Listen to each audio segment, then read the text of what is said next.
Dios, ¿dónde estás? John Bevere, capítulo 9. Entrenamiento de fuerza. El Señor obtiene sus mejores soldados de las tierras altas de la aflicción. Charles Spurgeon. Y el niño crecía y se fortalecía en espíritu, y estuvo en lugares desiertos hasta el día de su manifestación a Israel. Lucas 1:80. Hace algunos años soporté un tipo distinto de reto que ilustra que como seguidores de Cristo necesitamos tiempos de preparación que nos estiren y fortalezcan nuestra fe. Lo creas o no, esta prueba tuvo lugar no en algún lugar desierto, seco y estéril, sino en gimnasios y clubes de salud. Cuando tenía 35 años, después de predicar con todas mis fuerzas en una iglesia en Atlanta, Georgia, casi me desmayé en la plataforma. Me di cuenta de que no estaba en buena forma física y supe que necesitaría ponerme más fuerte si quería avanzar fielmente en el ministerio. Regresé a casa desde Georgia y le dije a Lisa lo que había sucedido. Entonces declaré: voy a ir al gimnasio. Para mi sorpresa, su respuesta fue: gracias a Dios, he estado orando para que vayas al gimnasio. Es realmente maravilloso tener una esposa que sabe cómo orar por su esposo. Estábamos viviendo en Florida en ese tiempo y 2 casas más allá de la nuestra vivía un luchador de la WWF llamado Kip. Nuestras familias tenían una relación cercana y nuestros hijos tenían aproximadamente la misma edad. Él se había ofrecido varias veces a llevarme al gimnasio y a entrenarme, pero yo siempre decía: no, estoy demasiado ocupado, no tengo tiempo. Estaba ocupado, pero también me sentía un poco intimidado. ¿Querrías tú entrenar con un luchador profesional? Kip era un hombre inmenso. Medía 6 pies y 4 pulgadas, o 1.92 metros. Pesaba 240 libras, o 109 kilos, con un 6% de grasa corporal. Su pecho era una V perfecta y tenía abdominales bien marcados. Frecuentemente nuestros hijos, él y yo jugábamos al baloncesto o al hockey en la calle. Si me chocaba con él, ni siquiera se inmutaba, y yo salía despedido 5 o 6 pies hacia atrás. Tras aquel viaje a Atlanta, me acerqué a su casa y dije: Kip, necesito ir al gimnasio. Me has estado diciendo que me entrenarías. ¿Aún querrías hacerlo? Él respondió rápidamente: claro que sí, te llevaré al gimnasio. Debería haber prestado más atención a su sádica sonrisa. No tenía ni idea de lo que me estaba esperando.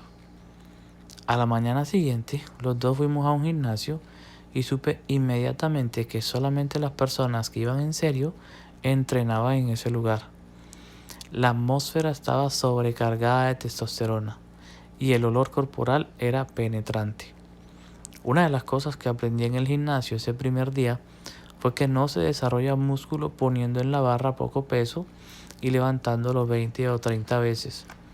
En cambio, se pone mucho peso en la barra para así poder levantarlo solo 3 o 4 veces. Es en esa tercera o cuarta repetición cuando comienzan a suceder las cosas buenas en los músculos.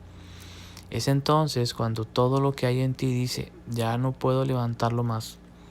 Pero con todos los muchachos rodeando tu banco y gritando: empuja, empuja, explota, algo más en tu interior hace que con todas tus fuerzas levantes el peso esa cuarta o quinta vez.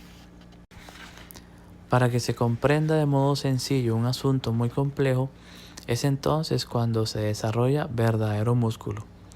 Bueno, me avergüenza decir que el único peso que pude levantar en el banco ese primer día fue de 95 libras, 43 kilos. Estoy seguro de que Kip supo entonces que a su vecino le quedaba un largo camino por recorrer. Después de un par de semanas en el gimnasio, llegué a los 48 kilos. Pasaron más semanas y levanté 52 kilos. Entonces llegué a los 57 kilos. Cuando finalmente llegué a los 61 kilos, estaba tan orgulloso que ya podía poner un plato, un estándar de 45 libras de peso en cada lado de la barra. Ya no levantaba el peso con vergüenza. Compartiré más sobre esta historia más adelante en el capítulo, pero mi proceso de ganar fuerza física lentamente es una buena analogía de lo que sucede cuando el Señor nos lleva a su gimnasio en el desierto y nos ayuda a desarrollar músculo espiritual. Es en el desierto donde nuestro espíritu se vuelve fuerte, porque es un lugar no solo de sequedad y de clamar, Dios, ¿dónde estás?, sino también un lugar de profunda prueba y tentación. La buena noticia es que aunque el desierto es duro y desafiante, debemos recordar quién nos está alentando a levantar el peso durante nuestro entrenamiento de fuerza espiritual. Si Dios está a favor de nosotros, ¿quién podrá ponerse en nuestra contra? Romanos 8:31.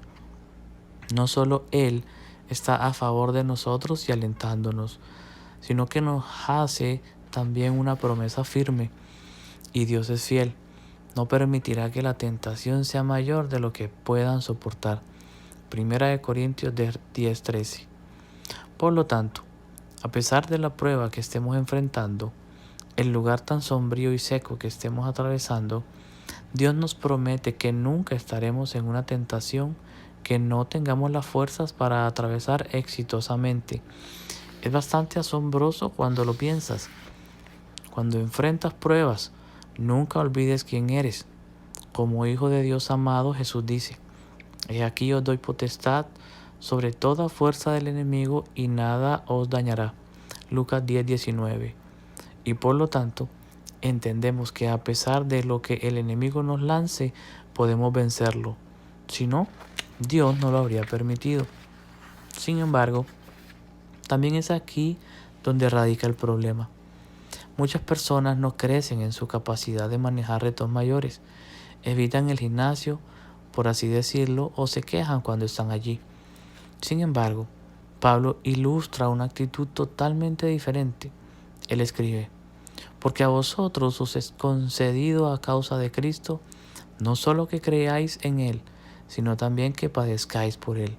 Filipenses 1:29. ¿Hace que te rasques la cabeza un poco cuando lees que el sufrimiento te ha sido concedido? ¿Qué significa eso realmente? Cuando alguien me dice ha sido concedido, suena a que llega a mi camino una bendición.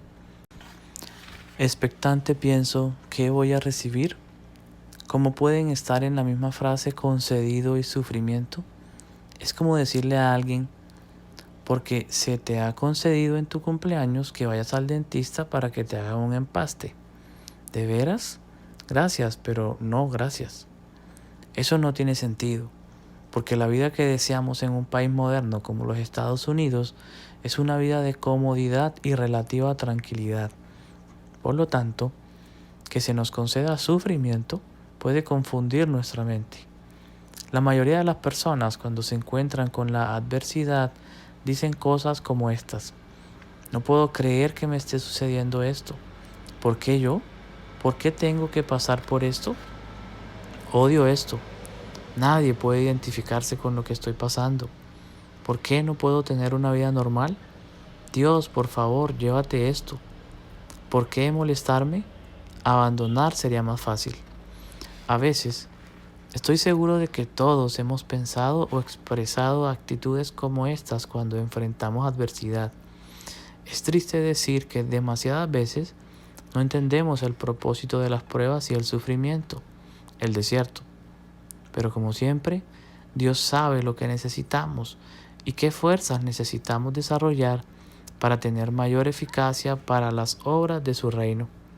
Por lo tanto, esa es la razón por la cual Pablo nos informa de la promesa de Dios de que nos va a ser concedido cierto sufrimiento estratégico para aumentar nuestros músculos de la fe. El papel de la tentación. Como mencioné anteriormente, parte de nuestro entrenamiento de fuerza en el desierto incluye crecer en nuestra capacidad para reconocer y resistir la tentación. Jesús experimentó esto al principio de su ministerio, cuando el Padre permitió al diablo tentarlo en el desierto. Jesús, lleno del Espíritu Santo, volvió del Jordán y fue llevado por el Espíritu al desierto por 40 días y era tentado por el diablo. Lucas 4, del 1 al 2. Escogí cuidadosamente la palabra permitió, porque Dios nunca es el autor de la tentación. Cuando alguno es tentado, no diga que es tentado de parte de Dios, porque Dios no puede ser tentado por el mal, ni Él tienta a nadie. Santiago 1:13. ¿Qué nos sucede realmente cuando somos tentados? Sabemos que la intención de Satanás es hacernos caer en pecado y como resultado alejarnos de nuestra gozosa obediencia y relación con Dios. Por lo tanto, si Satanás quiere eso como un resultado de su tentación, ¿qué busca Dios al permitir que seamos tentados? El apóstol Pedro ofrece esta perspectiva. Puesto que Cristo ha padecido por nosotros en la carne, vosotros también, armados del mismo pensamiento, pues quien ha padecido en la carne, terminó con el pecado. Primera de Pedro 4:1. En otras palabras, esta prueba mediante tentación, esta conquista del pecado y otros asuntos en el desierto, es para ayudarnos a desarrollar nuestro músculo espiritual y ser cada vez más maduros. En este versículo, la palabra clave es armaos. ¿Puedes imaginar a una unidad militar yendo a la batalla sin estar armados? Sin aviones de combate, ni tanques, ni rifles, ni munición y sin llevar armas. Eso sería un desastre. Es el mismo tipo de desastre que enfrenta un seguidor de Cristo cuando no está armado para sufrir, cuando no está armado para las pruebas. Los pilotos de aerolíneas comerciales son un buen ejemplo de quienes están armados para una posible prueba.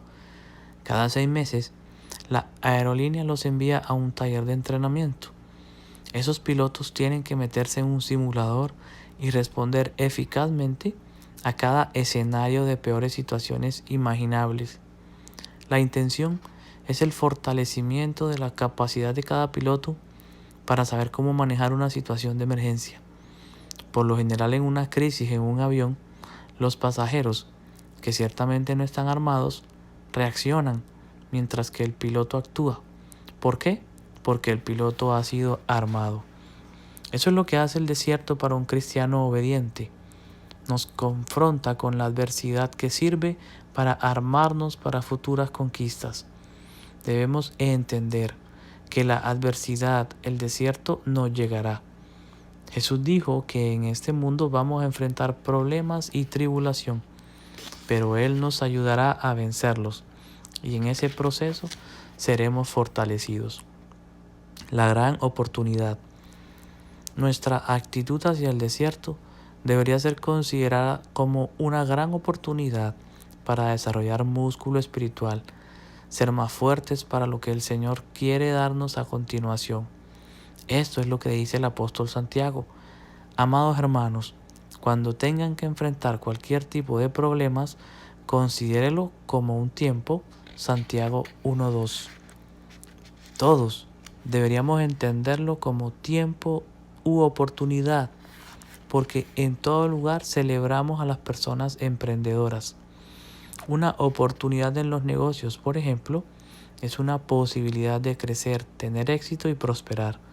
Es una oportunidad de expandir nuestros horizontes y ese es exactamente el modo en que debemos considerar los problemas, porque Santiago sigue diciendo, porque ustedes saben que siempre que se pone a prueba la fe, la constancia tiene una oportunidad para desarrollarse. Así que dejen que crezca, pues una vez que su constancia se haya desarrollado plenamente, serán perfectos y completos y no les faltará nada. Santiago 1, del 3 al 4. En el desierto se nos da la oportunidad de desarrollar nuestra constancia. ¿Cómo utilizamos la palabra constancia o aguante con más frecuencia en el mundo actual? A menudo la oímos relacionada con el entrenamiento, que se define como el acto deliberado de ejercitarnos para aumentar nuestra fuerza y resistencia. En palabras sencillas, El entrenamiento de fuerza aumenta nuestra capacidad para manejar futuros retos. Por lo tanto, aquí está la situación. En cualquier prueba que enfrentemos, Dios permite esas dificultades para un propósito, y ese propósito es producir capacidad.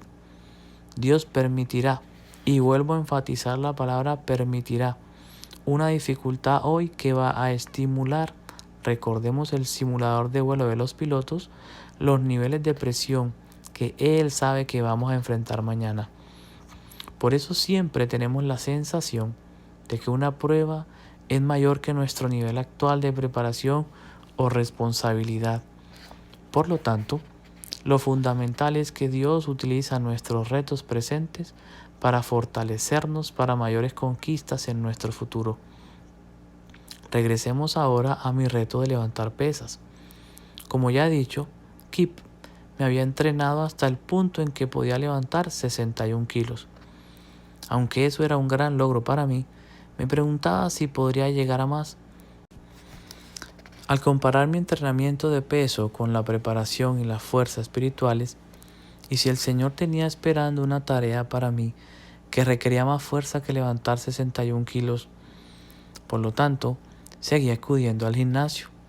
Finalmente levanté 93 kilos, pero me quedé atascado en ese peso durante un par de años. Era orador en una conferencia en California y algunos hombres allí me dijeron: John, ¿nunca levantaste 102 kilos? No lo he intentado por más de 5 años, dije yo con cierta decepción. Te ayudaremos a avanzar, contestaron ellos. Y en efecto, aquel día levanté hasta 102 kilos. Estaba muy emocionado. Después de eso, un nuevo miembro se incorporó al equipo de nuestro ministerio Messenger International. Supe que él había competido levantando pesas, así que comenzamos a entrenar juntos.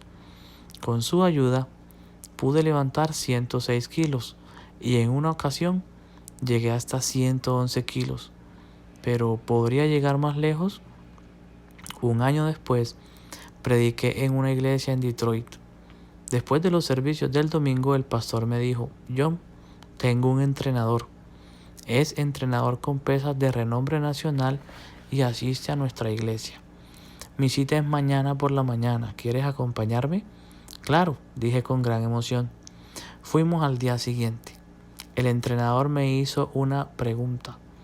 Entonces, ¿lo máximo que has levantado son 111 kilos? Sí, pero fue solo una vez.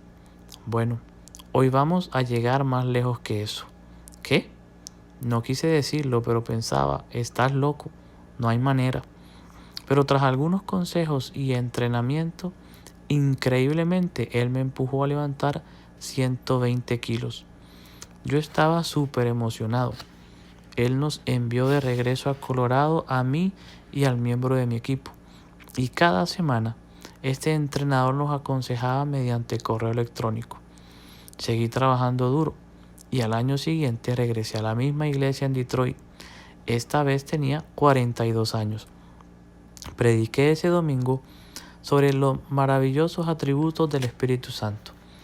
Llegó el lunes y todos fuimos al mismo gimnasio. El entrenador dijo: John, anoche tuve un sueño y soñé que levantabas más de 136 kilos. Eso es una locura, exclamé yo. Lo que probablemente estaba pensando era: bien por ti, pero yo no tuve ese sueño. John, ayer predicaste sobre el poder del Espíritu Santo. Él me dio ese sueño anoche. Sitúate en la banca, vamos a hacerlo. Y por lo tanto, después de calentar, pusieron las pesas en la barra y con un sonoro grito levanté 136 kilos. Estaba tan emocionado que llamé a Lisa desde el aeropuerto de Detroit y dije: no necesito un avión para volar hasta casa. Ahora mismo estoy en las alturas. Aquella vez, cuando levanté las 300 libras, por rutina levantaba 225 libras. De hecho, podía hacer series en las que levantaba ese peso 10 veces, pero recordemos lo que hacía cuando comencé 7 años antes. ¿Qué me hubiera sucedido si a los 35 años de edad Kip hubiera puesto en esa barra 225 libras en lugar de 95, podría haber muerto. La barra con todo ese peso se me habría caído encima y me habría aplastado. Me había tomado años de esfuerzo regular llegar a mi fuerza actual, y lo que ahora consideraba un peso rutinario habría sido mi final 7 años antes. Por eso las pruebas que atravesamos a menudo en muchas situaciones durante largos periodos de tiempo son en realidad entrenamiento de fuerza espiritual que ayuda a prepararnos para pruebas aún mayores en el futuro. Cuando somos más fuertes en el Señor, tenemos la capacidad de hacer más para edificar el reino. Algo triste es que habrá personas que estarán delante del trono de juicio y con lágrimas en los ojos Jesús les dirá: tenía muchas más cosas para que hicieras, pero no tenías la capacidad para manejar los retos que conllevaba. Esto es particularmente trágico porque, como sabemos, Dios nunca nos dará más de lo que Él sabe que podemos manejar. Es su promesa para nosotros. Por lo tanto, utilicemos mi historia de levantar pesas como una analogía. Si eres capaz de levantar un reto espiritual de 61 kilos y Dios tiene un plan oposición que requiere la capacidad de levantar 84 kilos de oposición, persecución, tentación y pruebas, Él no lo permitirá, pues no eres lo bastante fuerte. En cambio, Él permitirá que comience el proceso de entrenamiento. Permitirá, no será el autor, quizá de una prueba de 70 kilos que te probará más, pero no te sobrepasará. Por ejemplo, quizá alguien dice chismes sobre ti y difunde un rumor. En lugar de contrarrestar el ataque defendiéndote y difundiendo chismes sobre esa persona, tú, en obediencia a la palabra de Dios, decides no decir nada y bendecir a cambio. Eso es estupendo. Levantaste la prueba de 70 kilos. Ahora es momento del siguiente nivel, 75 kilos. Si sigues obedeciendo su palabra en las adversidades, tu entrenamiento continúa hasta que llegas al nivel de 84 kilos. Ahora estás preparado para este plan más alto o esa nueva posición en el reino, que es el plan de Dios para tu vida. Pero si respondes a los chismes sintiéndote ofendido y arremetiendo contra la persona, ya lo sabrás. El Señor llora y dice: lo siento, pero necesitas regresar y levantar más retos de 65 kilos. Aún estás en el gimnasio, pero no te estás beneficiando de ello. El entrenamiento continúa, pero al mismo nivel. Después, Él permite que lleguen a tu vida problemas financieros, otra prueba de 70 kilos. Pero en lugar de buscar la provisión de Dios, dices inmediatamente: no hay problema. Nuestra tarjeta de crédito no está al límite. Y Dios quita el peso extra y dice: regresemos a los 65 kilos. Finalmente llegará el momento en que Dios te necesite para esa tarea concreta en el reino o esa posición que conlleva los 84 kilos de oposición. Si las pruebas en el desierto, el entrenamiento de fuerza han fallado continuamente, Él no puede invitarte a participar, porque no tienes el músculo espiritual para levantar la adversidad en esa situación o posición. Es entonces cuando Él tiene que encontrar a otra persona para manejar la tarea o para ocupar la posición. Mayor autoridad y poder. Por eso el desierto es tan importante. Desarrolla nuestra fuerza. En el desierto, Juan el Bautista se fortaleció en espíritu. En el desierto, Jesús se fortaleció en espíritu. Sus músculos espirituales fueron desarrollados, no en los tiempos fáciles, sino en los tiempos cuando llegaron las pruebas, cuando su fe fue probada. Esta es la buena noticia de Santiago. Cuando llegas a una prueba y la atraviesas a la manera de Dios, estarás maravillosamente preparado, fuerte, para lo que Dios tiene para ti después. Porque ustedes saben que siempre que se pone a prueba la fe, la constancia tiene una oportunidad para desarrollarse. Así que dejen que crezca, pues una vez que su constancia se haya desarrollado plenamente, serán perfectos y completos, y no les faltará nada. Santiago 1, del 3 al 4. Cuando Santiago dice Así que dejen que crezca. Se refiere a nuestra capacidad y nuestra constancia o aguante. Santiago también nos dice lo que podemos esperar si aceptamos el desierto. Dios bendice a los que soportan con paciencia las pruebas y las tentaciones, porque después de superarlas, recibirán la corona de vida que Dios ha prometido a quienes lo aman. Santiago 1:12. La palabra corona transmite autoridad, y con la autoridad viene el poder. Igual que Jesús fue al desierto para ser tentado por el diablo, y mediante su obediencia y perseverancia salió de allí con mayor autoridad y poder, ver Lucas 4, versículos 1 y 14, así también nosotros podemos salir de los tiempos de desierto con mayor autoridad y poder. No sé de ti, pero yo quiero estar seguro de que tengo el músculo espiritual para manejar lo que el Señor haya preparado para mí. ¿Alguien quiere ir al gimnasio? Consejos de supervivencia para tu viaje. Número 9. No crees un Ismael. Cuando nos encontramos en el desierto y pensamos que ya llevamos demasiado tiempo acampados allí, llegará la tentación de hacer algo para producir el sueño. Yo lo denomino el nacimiento de un Ismael, lo cual sucede cuando intentamos hacer con nuestros propios esfuerzos lo que Dios nos prometió que Él haría. Los Ismael con frecuencia nacen de una necesidad legítima, pero es la carne quien los produce. Desde luego, esta idea se origina con la historia de Abraham y Sara, a quienes Dios había prometido un hijo. Ellos habían esperado por 11 años y Abraham tenía 86 años y Sara era demasiado vieja para tener un bebé. Por lo tanto, recurrieron a un plan B. Sara sugirió a Abraham que tomara a Agar y obtuviera por medio de ella el hijo prometido. Esa fue una muy mala idea. Y cada enfoque como Ismael, incluso si parece bueno, es también una mala idea. Recuerda siempre, lo que haces nacer con la fuerza de tu carne, tendrás que sostenerlo con la fuerza de tu carne. En algunas de mis estancias en el desierto he probado un plan B. Sabía que Dios me había prometido que algún día tendría un ministerio global de predicación, pero no estaba sucediendo, y yo estaba atascado en un ministerio eclesial local. Por lo tanto, probé varias veces forzar las cosas y escapar del desierto. Mis esfuerzos supusieron un precio y nada salió bien. Cuando estaba sin nada, Dios finalmente movió las fichas y todo se dio vuelta. Te insto, ahórrate el sufrimiento y no crees un Ismael. Permite que Dios lleve a cabo lo que te prometió.